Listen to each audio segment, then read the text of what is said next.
বরফে মোড়া সাইবেরিয়ার বিস্তীর্ণ প্রান্তর, শীতল নীরবতার ভেতর দিয়ে সারি সারি রেইনডিয়ারের পদচারণা। রাশিয়ার খান্তি মানসি স্বায়ত্তশাসিত অঞ্চল ইউগ্রাতে শুরু হয়েছে এক ব্যতিক্রমী উদ্যোগ, রেইনডিয়ারদের ইলেকট্রিক পরিচয় নিবন্ধন। এই বৃহৎ কর্মসূচির আওতায় হাজার হাজার রেইনডিয়ারকে আনা হচ্ছে নির্দিষ্ট ঘরের ভেতরে। প্রতিটি প্রাণীর কানে বসানো হচ্ছে বিশেষ মাইক্রোচিপ, যার মাধ্যমে তৈরি হচ্ছে একটি কেন্দ্রীয় ডিজিটাল ডাটাবেজ।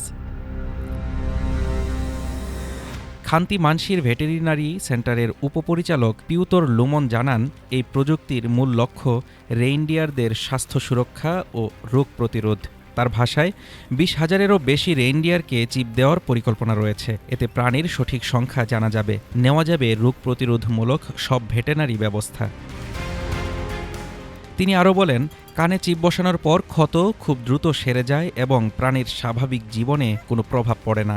নতুন প্রযুক্তির ফলে এখন আর প্রতিটি রেইনডিয়ারকে আলাদা করে স্ক্যান করার প্রয়োজন নেই। একসঙ্গে অনেক প্রাণীর তথ্য পড়া সম্ভব হচ্ছে। এই চিপ নম্বর দিয়েই জানা যাবে প্রতিটি রেইনডিয়ারের বয়স, টিকা গ্রহণের ইতিহাস, ভেটেরিনারি পরীক্ষা ও অন্যান্য চিকিৎসা সংক্রান্ত তথ্য।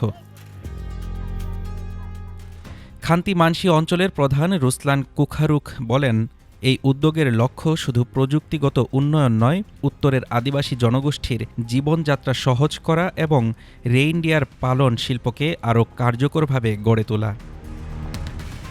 রোববার পর্যন্ত পাওয়া তথ্যে জানা গেছে, ইতোমধ্যে ৪,৯৪৩টি রেইনডিয়ার এই প্রক্রিয়ার আওতায় এসেছে। প্রতিটি প্রাণীর টিকাদান, পরজীবী নিয়ন্ত্রণ ও রোগ পরীক্ষা সম্পন্ন করা হয়েছে। পুরো কার্যক্রমে যুক্ত রয়েছেন ৮ জন রাষ্ট্রীয় ভেটেরিনারি বিশেষজ্ঞ ও ১৭ জন রেইনডিয়ার পালক।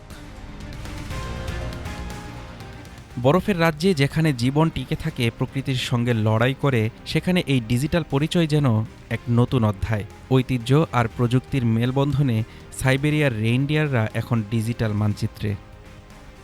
Desk report, Dhaka today.